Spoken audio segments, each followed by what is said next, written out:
Good evening, everyone. Welcome to the American Sports Connection. I'm your host, the one and only Joey Railroads. Now, before I bring in my special guest for this evening, don't forget to check out our social media stuff. You can find it on Facebook.com/American Sports Connection, on Twitter at ASC Pods, Instagram at American Sports Connection, and you can find all of our entire catalog on B Plus Player Radio.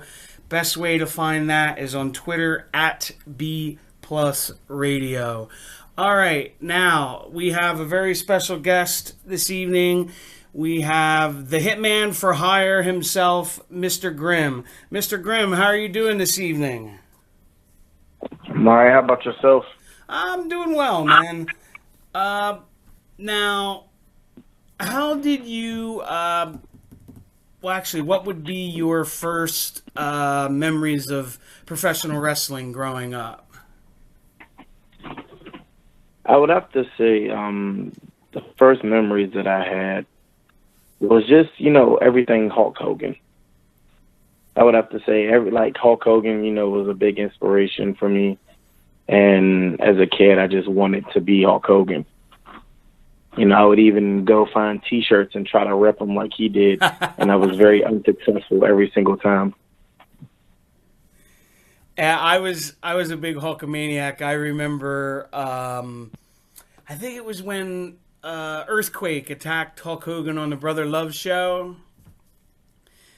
And they carted him off on a stretcher. It was like around 1990, I think. And I was about like 7 years old, and that really like hooked me. Where you're like, holy shit. Yeah. And my dad took me to the SummerSlam in Philly, where it was Hogan against Earthquake, and then it was Rick Rude against the Warrior in the cage. I don't think I remember that. My whole thing was just watching Hulk Hogan. Now, did you have any other favorites besides Hogan? When I was smaller, no. I mean, if you're talking about when I initially started watching wrestling. But as I got older, I started liking other people. I gotcha. I tried the ripping the shirt thing too. I could never get it. Yeah, I think that was a gimmick. Oh yeah. Maybe he was just that strong. I don't know. Maybe his shirts were a lot thinner. But I know I tried it too many times. Yeah. I always thought growing up that they like slit them in the back or something and you couldn't see it. Or did something to them to make them easier to rip. Probably so. Yeah. Now, when did you decide you were gonna get into the business? About 6 years ago, I went to a show in Baltimore. It was called RCW, and I was doing security for the show. That was like the very first independent wrestling show that I attended. And I started networking with people because I've always wanted to be a wrestler. I just didn't know how to get into it. Right. So when I started, did security for the show, I met, I'm not sure if you remember Christian York. Yes. But Christian York, Black G's, Greg Excellence. And that was the first time I saw Mia Yim, too. And, I started, talking to them, networking, and I asked them, what I had to do to begin the path to become a wrestler, and they told me what I had to do, and I just went from there and never looked back. Okay, that's those are a lot of big names in the independent scene that you ran into. Yeah, it is. Now, when you started training, what was your training experience like? Who did you train with? Well, I went to a school. They were called Eastern Wrestling Association or Alliance, EWA, and I started training with a guy that went by the name of the Baltimore Butcher Blood, and then I transferred from him and went to Matt Wild. So the majority of the training that I received was from Matt Wild. Okay, now how did Matt help you become the performer you are now, as opposed to when you first started out? Well, a big part of a big part of what of the issues that I had, I would say, was like my temper. It was like my temper and, not knowing when not to say things, because I'm a very vocal person outside of wrestling, even inside of wrestling. And I'm the type of guy that I don't take any shit from anybody. If, I have an issue with something, I say what's on my mind. And with him in this business, he was telling me that, you really can't have that mindset in the wrestling business, because people, sometimes it's frowned upon, and, people take it a certain way. So one of my big issues was, just learning to shut the fuck up, honestly. But he definitely helped me, with that, because he coached me through it. I got into a big altercation. I mean, it wasn't a physical altercation, but it was an altercation. I ended up losing like 2 bookings over it, even though I would say, like, it really wasn't my fault, but it was like guilty by association. I got you. And if I just would have, I don't know, it was kind of like a lose-lose situation, to be honest. But just looking back at it, I should have just, shut the fuck up. But, he helped me with that. And then as far as, move-wise, he's a very aggressive wrestler, kind of like hard-hitting, smash mouth kind of guy. And I kind of adopted his wrestling style. At the beginning of my career, I adopted his, kind of mirrored it a little bit, but just switched up, my move set. Now I, evolved a little bit, because I'm doing, like aerial stuff. I'm using, my athleticism in the ring now, and even put like a touch of that on my move set. So talking with him, him always saying, be different. Don't just be the regular big guy who just works like a big guy. Do something that's going to stand out. Do something that's going to get people's attention. Do something that, people are going to remember you by. Because at the end of the day, if you stand, just say if I'm in a room with, big guys, like say 10 big guys who work like a big guy and don't do anything, impressive, I want to be that guy in the room who stands out. That's and, that's what he helped me to be able to do. Yeah, that's very true, where there's so much good talent out there on the independent scene right now. If you're not making yourself different, either with, your personality or what you're doing in the ring, then you're not going to survive. Yep. Now, how did the whole Mr. Grimm character come about? Well, I was doing a football gimmick at first, and I realized, it was temporary anyway, like, because when I first got into the wrestling business, I didn't want to, pursue the football gimmick for a long duration. So it was kind of like when I first started, or like when I had the football gimmick, I was trying to find another gimmick while I was trying to perfect that gimmick. But the reason that I switched it was because it was the wrestling business was oversaturated with football gimmicks, because you had the D-line, and they were pretty big in Maryland, Delaware, and New Jersey. I mean, they even wrestled in ROH. Then you had, Mr. Touchdown, who's in Shakara. And then on top of that, it was like some more guys that were doing like football gimmicks. So when I would reach out to promoters, they would tell me, oh, we already have a football gimmick. Like, we don't need you. So, I mean, it was very hard to, try to get quality bookings because of that. And that was basically because, even though originality is not something common in the wrestling business because everything is recycled, it was just the fact that, my gimmick really wasn't standing out because other people were doing it. Even though I did my gimmick differently from them, and like the moves that I would do and like the different spots I would do would differ, they didn't want me because I had the football gimmick. Yeah, so you kind of had to change out of necessity. Yep. So what I did was, I did my research and I was looking up, what kind of gimmicks that were being ran on the indie scene. And one day, I was at a company, I forgot what they were called. It was in West Virginia. And they put me in a tag team with a guy named Sidney Porter. And we called ourselves the Hitman or something like that.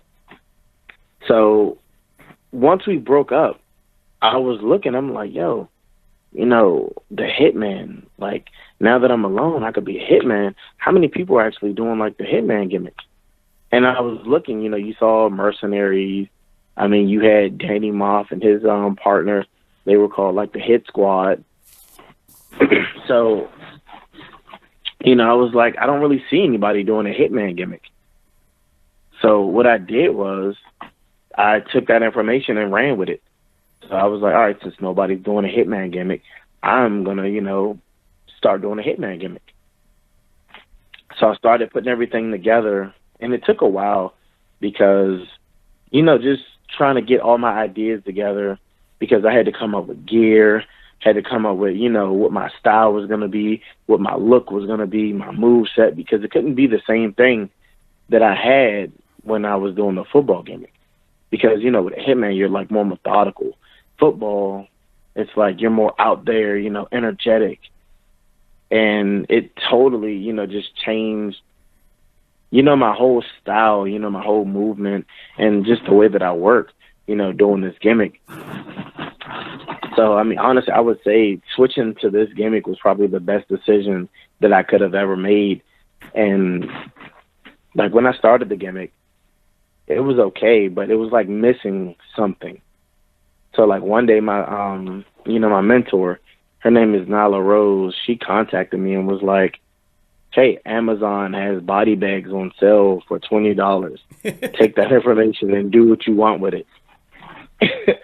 So I immediately went on Amazon and looked up body bags and bought me one for $20. And that moment, after I debuted the body bag, that's what, helped me stand apart, from other people. Because I know there are people in the indie scene that, do the body bag gimmick, but it's not a lot of people doing the body bag gimmick. No, and well, it helped honestly, me stand out. Yeah.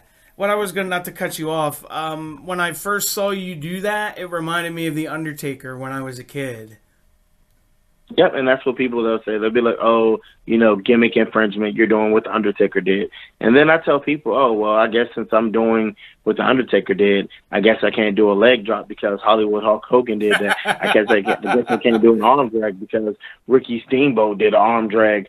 I guess, I can't lock up because, all the people who paved the way for us locked up at the beginning of their match. Or, I might as well not even get a man. because Well, that's what everybody else does, right? yeah.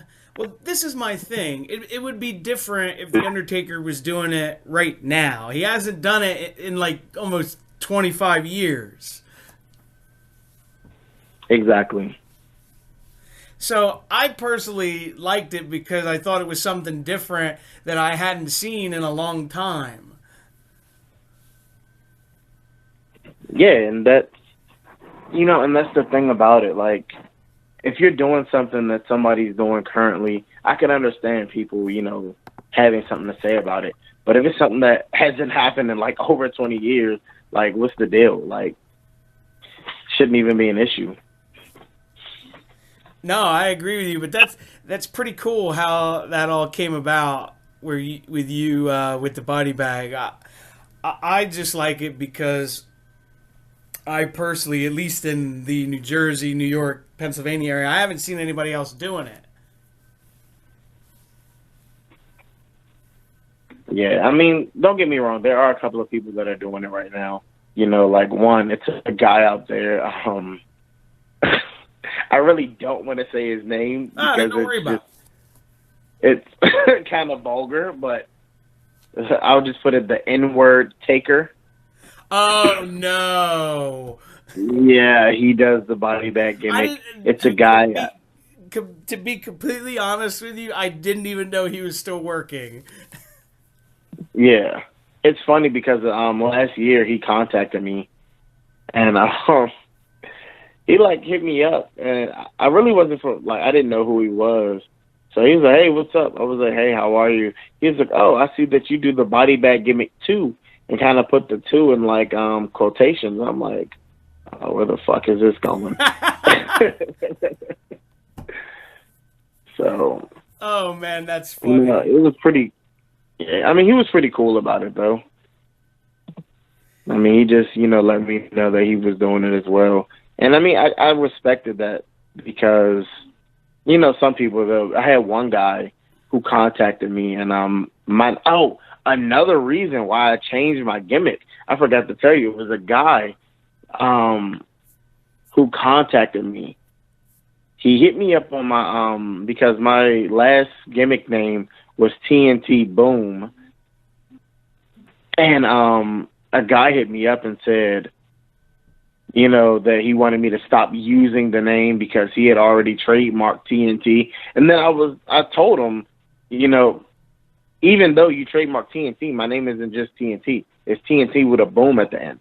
So I would think that because that boom is at the end, that kind of voids his trademark.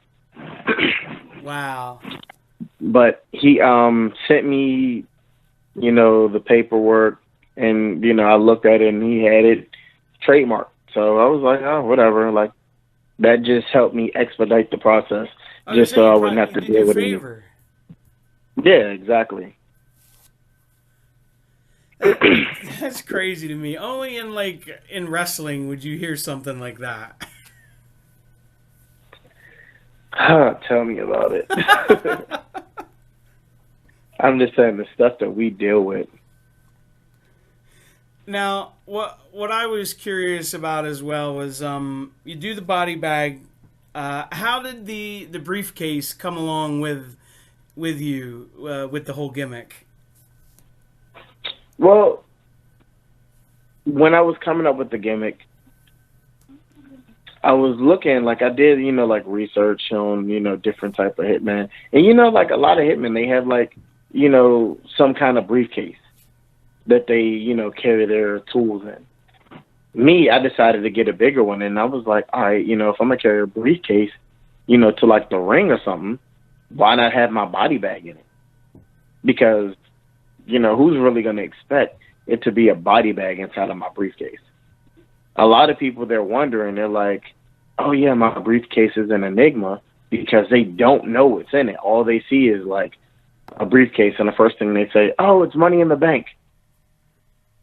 But when you see a guy with a briefcase and at the end of the match, he's pulling out a body bag, like, you're like, what the fuck? Yeah.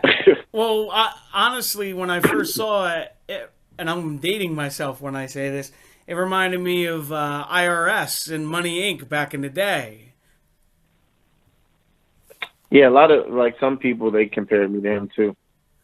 But the thing I like when I saw you recently is it had like the logo that you have on your gear on it. Yep. And the reason I did that is because like I said before, it was something that stood out. It's not just me having, like the IRS briefcase. It's me having a briefcase and it represents me.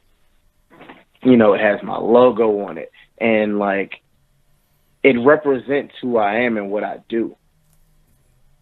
Yeah, like you That's put kind a of how I little looked spin at it. on it. Yeah. And the funny thing about it was it's weird how it happened because one day I was on Instagram and I took a picture of an umbrella that had like the DC characters on it. It had like the Flash, Green Lantern, Wonder Woman, and like Superman on it, right? Yeah.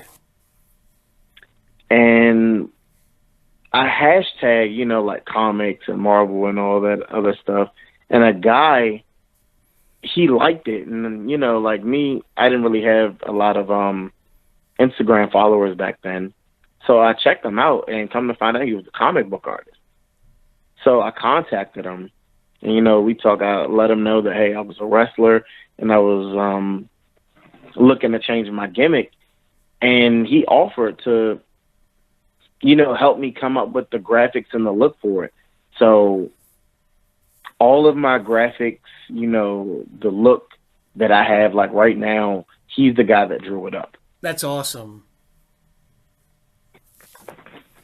Now, you mentioned about DC on Instagram and stuff. Are you a DC or Marvel guy? Honestly, I like both.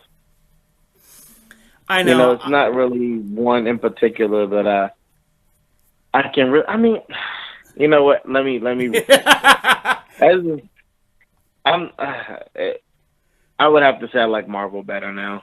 I will like, say especially this. with all the concepts. Yeah, I always said Marvel has the how to make a great movie down pat.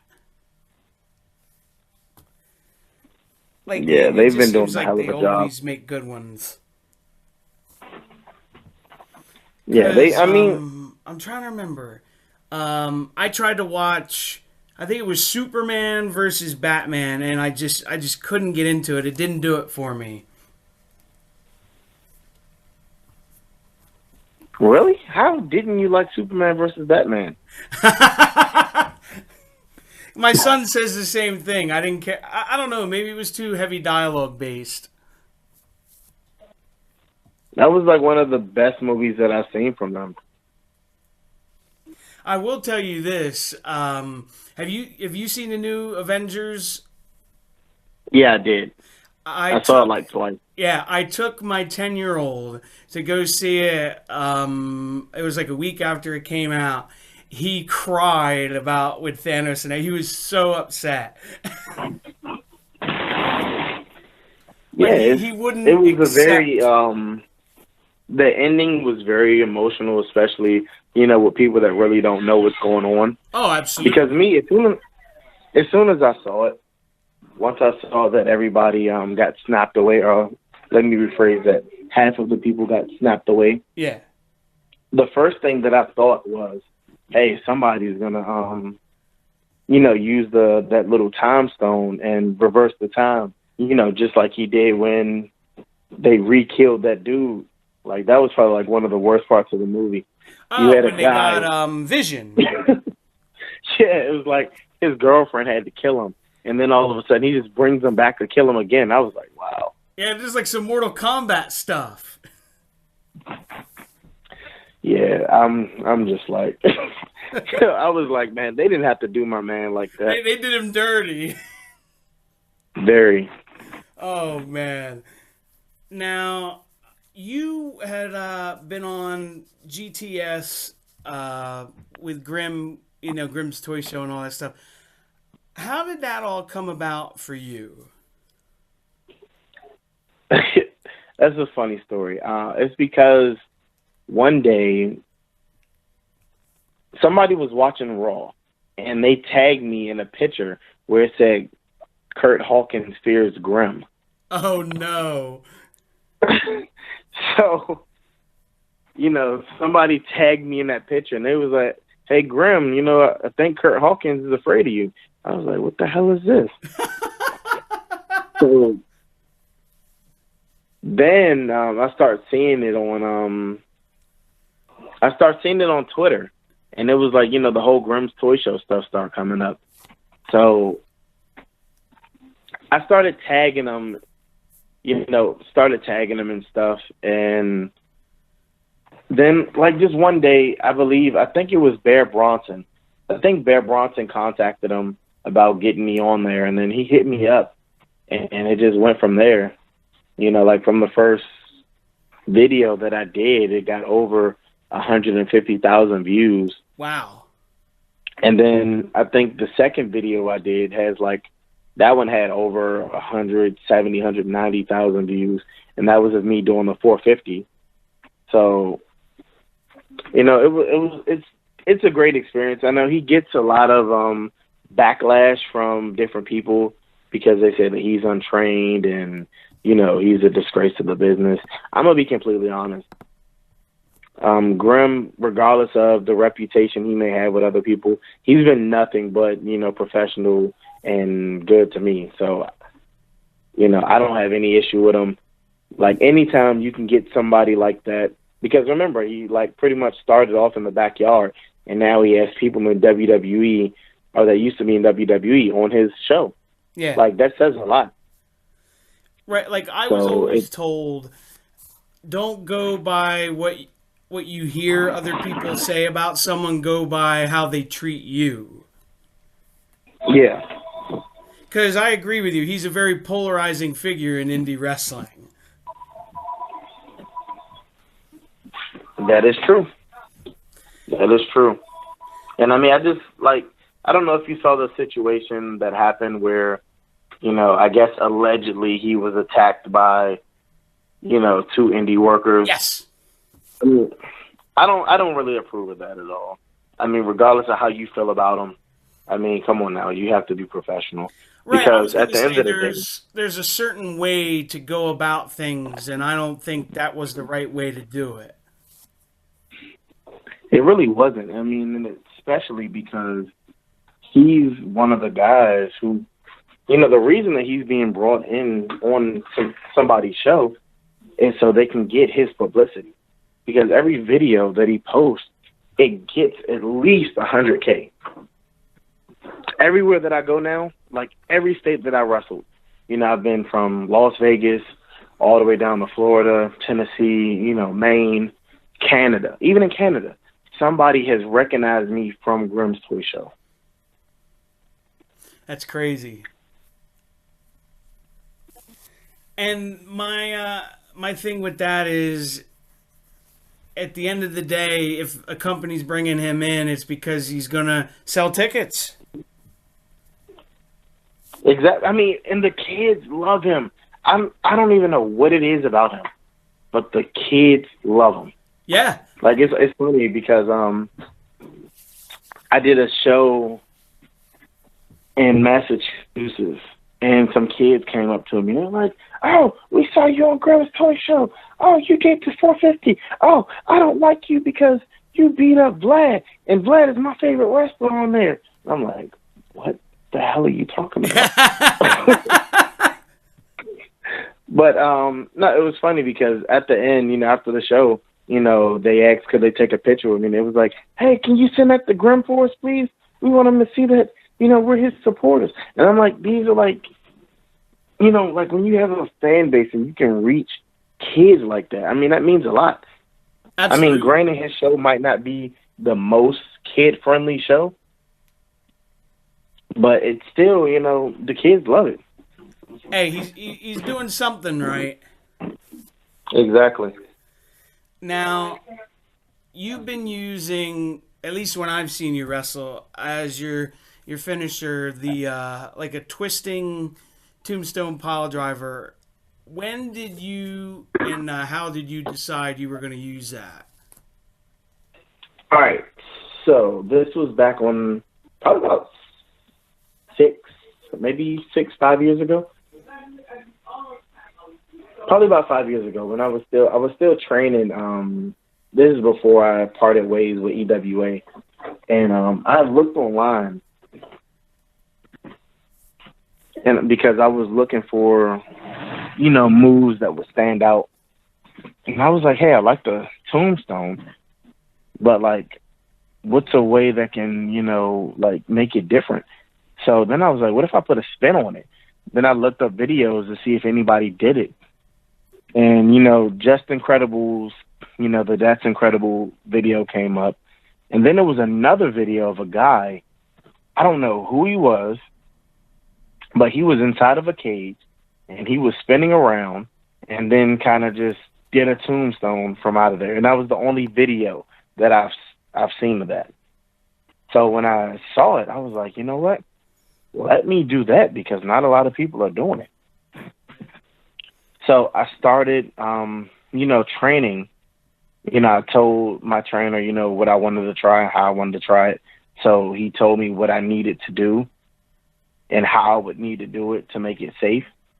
So I lie to you not. Before I debuted that move, I probably practiced it like over 200 times. Like before I even brought it out to like a show. Oh, I believe it. And even you got to be safe. Yeah. And I started off like kind of taking like a side step and like, taking like a couple of steps and then spinning. And it was working for a while, but I noticed sometimes like I would slip, like I would lose my footing, and it like, it wouldn't really look as crisp as it does now. So I stopped, taking steps because I forgot who it was I talked to about it. I think it was Wildman Congo. I think I talked to him about it. And he was telling me, not to take steps with it. Just try to, spin and then jump. So as I started doing that, like, I don't know if you've seen it recently. Yes. But now it's not even like a tombstone, honestly. It's like I'm spinning and like they're taking a back bump. You're right. It doesn't really look like a tombstone. And honestly, it's like that happened by accident. Like, because it was like I would just do like the spin, and I think from me doing the spin, I would like kind of lean forward, and then it's just like they just ended up taking a back bump. So now my move goes from, something that I got off the internet to now where I haven't seen anybody do that. Yeah, so it was kind of like by accident. Yeah, that the new variation of the way that I do it was by accident. And to be honest with you, when I saw it this past weekend, it looks crisp. It looks, it looks good, and it's like you said, you haven't seen anybody out there doing it. Yeah, and then it honestly is very safe as well because like you're not taking a head spike, you're literally taking a back bump. Yeah. And I even it's funny that we're having this conversation today because this picture of me and Rich Swann came up from last year around this time because on Facebook it has like on this day and here's the picture. Yeah. So a picture of me, him, and Soo Young came up, and my trainer. It came up, and he asked me like while we were sitting down talking, because this was right after Extreme Rules, and that was when he was still a part of WWE. All of us had dinner, and he as we were talking, he was like, "Man, do you have like any matches, a highlight tape I can look at?" So I showed him a highlight tape, and he popped for it. He even shared the video, which was kind of cool. That's awesome. He looked at the tombstone, and he was saying, he liked the way that the tombstone was because it's safe. Like, he said that's the way that I do it is a very good way to, protect the person that I'm working. Right. So just hearing that from him. Oh, yeah, that had to be a big deal. I was going to say because it's safe, but to the fans that look at it, it still looks devastating. It does. Which is what you want, because you obviously want to be safe in there and not hurt anybody, especially with a move like that. Yeah, I mean, the last thing I want to have on my conscience is the fact that, I did a tombstone and now somebody has like a neck injury because of my mistake. No, I understand. I'm like, Now, who are some people that you'd like to wrestle that you haven't gotten the opportunity to yet? Jeff Cobb, Shane Strickland, Keith Lee. I mean, now, that Keith Lee is going to, he's getting signed. That kind of takes away that one. Yeah. But JT Dunn, Ace Romero, Flip Gordon, and it's another guy. Shane Taylor. And I know it's one more that's like right on the tip of my tongue. Oh, I hate when that happens. You speak of Shane Strickland. I don't know if you stayed and watched it at Innovative Pro. Him and JT Dunn absolutely killed it. Yep, I was there, and I watched it. Oh, Rich Swann. There we go. There you go. Yeah, that's more doable now that Swann's back on the indie scene. Yep. And I mean, honorable mention, which will also be a great match, Teddy Hart. Oh, my God, yes. Teddy is such an amazing talent. Yeah, he is. And, I hear so many bad stories about him, but, like, every single time that I've met him and I've seen him, he's been nothing but nice to me. Yeah. Like, he was even doing, I had a show in Maine for Limitless, and he was doing a seminar. And I got there late, so I wasn't able to do the seminar. But, he allowed my oldest son, which he's 9 right now, he allowed him to, sit there and watch him while he was doing the seminar. And, my son was, like, glued on him. That's awesome. Because not a lot of guys are going to do that. No, not at all. Especially if you don't pay for it. Definitely. That's a really cool story because I agree with you. You hear a lot of negative stuff when you hear the name Teddy Hart. But I've met Teddy a couple times, had conversations with him, and he couldn't have been more genuine and, super nice.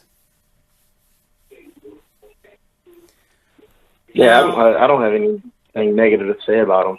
Yeah. Now, who are some of your opponents that you've really enjoyed, like, getting in there with, like, yeah, I'd like to do this again with them? A.R. Fox, I worked him twice already. The first match was like a regular singles match. The second was a casket match turned to a body bag match. That match was fun. That just sounds fun. Especially like with A.R. Fox because, A.R. Fox, he's a guy that when you're calling a match, I don't ever think he says no to anything. So that was funny story for you about A.R. Fox. He was wrestling at CZW. This was when they were still at the Skate Zone, so this was sometime last year. And it was before his match, so I'm walking out of where they're having the show to go use the restrooms. When you go there, you have to walk between another ice skating rink. So I'm walking to go in between this ice skating rink, and I see A.R. Fox playing on his phone, like trying to eat something, inconspicuous so nobody sees him. So I'm like, all right, I'm just going to leave him alone. I don't want to be one of those people. So I walk past him. I'm assuming he felt that I was there because as soon as I got near him to walk past him, he peeked his head right up like, do you want me to sign something? Do you want anything? It was just one of those funny things. But Yeah, I mean, he's a cool dude. yeah, well, and he had probably him and Shane Strickland had one of the craziest television matches I've ever seen. On Lucha? Yeah. Yeah. Like, that's the craziest match. You'll never see anything like that again, I think, on network television. I don't know. You'll be surprised, especially with the Dave Chris boys coming up. Well, yeah, hey, You you know got that. a point. Yeah.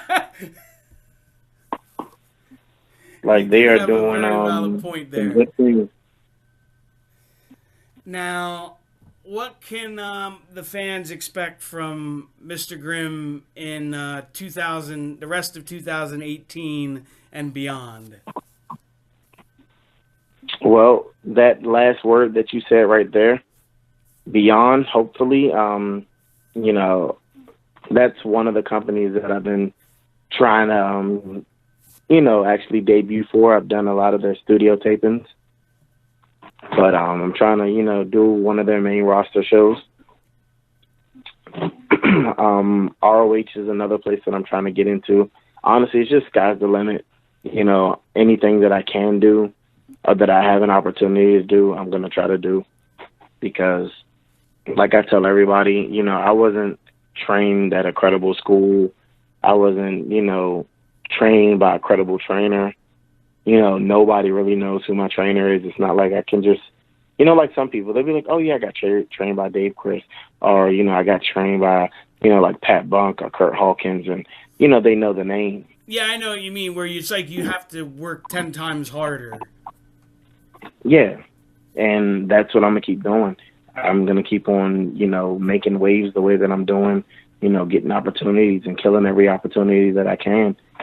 Because at the end of the day, it's up for me because I don't have that, credible or that notable name to put me over. It's up to me to, get my brand out there on my own.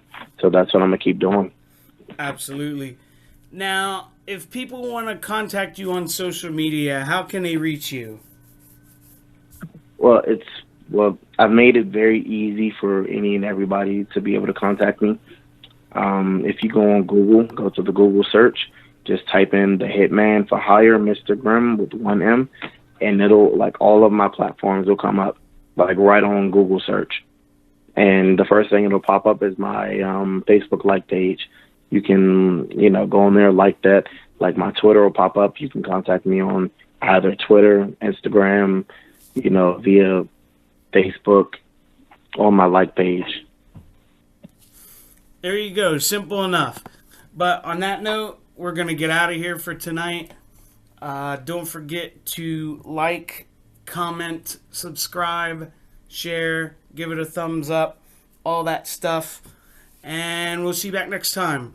Have a good night, everybody.